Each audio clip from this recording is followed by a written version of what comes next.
Alors,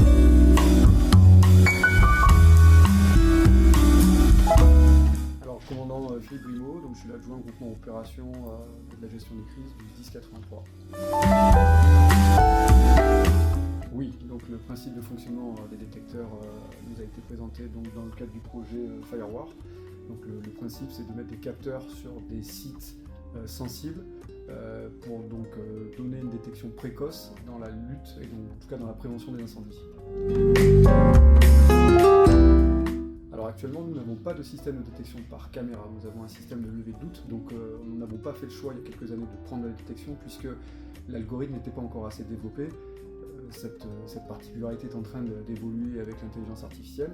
Donc rajouter, en tout cas avoir un système complémentaire de détection va nous permettre d'avoir, on va dire, une solution plus détaillée, plus précoce, pour pouvoir engager et mobiliser des engins, notamment pour la lutte des incendies, et effectivement avoir une meilleure réponse, en tout cas d'être plus efficient dans la réponse opérationnelle.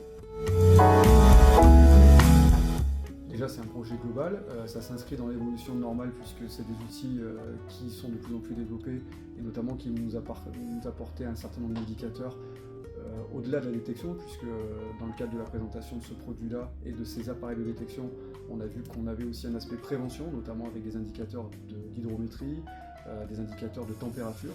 Donc ça va nous préparer aussi, ça peut nous permettre dans les années à venir de prendre ces données, ces informations-là pour notre dispositif préventif.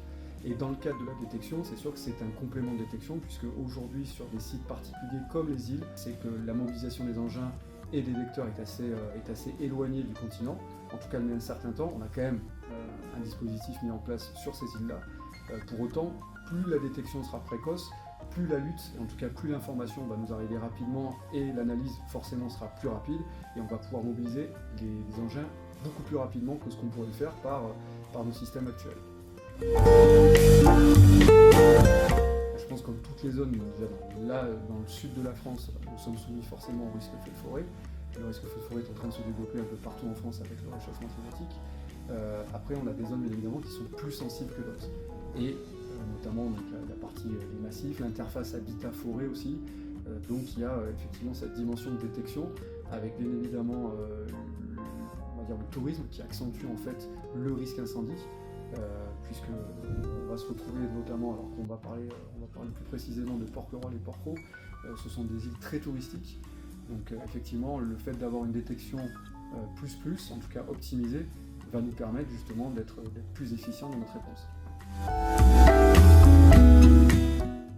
Alors on attend d'un système de détection d'avoir un complément. Aujourd'hui, la plupart de l'information qui nous arrive pour la meilleure des détections pour l'instant, c'est l'appel 1812. Donc on a l'appel 1812 qui est le principal vecteur de détection pour des départs de feu. Aujourd'hui, de mettre des détecteurs finalement, d'automatiser la détection, ça va nous faire un complément d'information parce que le citoyen, ou en tout cas l'appelant quand il va nous donner l'information, il n'a pas forcément les mêmes données qu'un détecteur va pouvoir nous donner. Donc je pense qu'on va aller vers de l'optimisation de l'information et de la détection, c'est-à-dire qu'on va aller vraiment sur des éléments très techniques, et c'est peut-être ça aujourd'hui qui va nous faire gagner du temps, puisque là où on devrait aller chercher de l'information vers des appelants, on va l'avoir en instantané. Alors c'est un débat, il faut, comme je vous ai présenté notre système, c'est vrai que nous on a une dichotomie entre la prise d'appel et la gestion des opérations. Il faudra voir si dans les temps à venir, les systèmes de détection sont développés, coordonnés.